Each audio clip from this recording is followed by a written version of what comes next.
अस्सलाम वालेकुम फ्रेंड्स, मैं हूं आपकी होस्ट ईशल और आप देख रहे हैं हमजा स्पोर्ट्स। जैसा कि आप लोग जानते हैं कि आजकल सोशल मीडिया पर इंडिया और पाकिस्तान सीरीज़ के बारे में बहुत ज़्यादा बात की जा रही है। इन बातों में कितनी सच्चाई है, इस बारे में मैं आज आपको इस वीडियो में डिटेल से बताने वाली हूँ।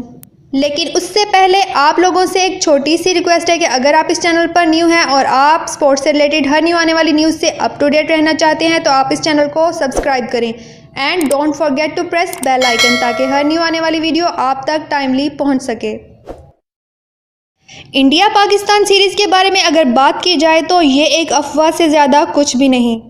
लोग इस सीरीज़ को जिना गांधी सीरीज़ का नाम दे रहे हैं। क्या आपको लगता है कि इस सीरीज़ को ये नाम देना चाहिए? क्या आपको लगता है कि ये सीरीज़ होनी चाहिए या फिर इसका नाम जिना गांधी सीरीज़ रखना चाहिए? इस बारे में अपनी कीमती राय का इजहार कमेंट सेक्शन में ज़रूर कीजिएगा। जहां तक इस सीरीज़ की रियलिटी के बारे में बात की जाए तो इस सीरीज़ की रियलिटी यहीं से क्लियर हो जाती है कि पीसीसीआई के वाइस प्रेसिडेंट राजीव शुक्ला का कहना है कि इस सीरीज़ के बारे में अभी तक कोई बातचीत नहीं की गई। ये बात तो क्लियर हो गई कि इंडिया पाकिस्तान के दरमियान कोई भी सीरीज़ होने के चांसेस 0% से ज़्यादा बिल्कुल नहीं है। आई होप आपको आज की वीडियो पसंद आई होगी। अगर आपको वीडियो पसंद आई है तो लाइक करें एंड चैनल को सब्सक्राइब करें एंड दुआओं में याद रखिएगा। अल्लाह हाफिज़।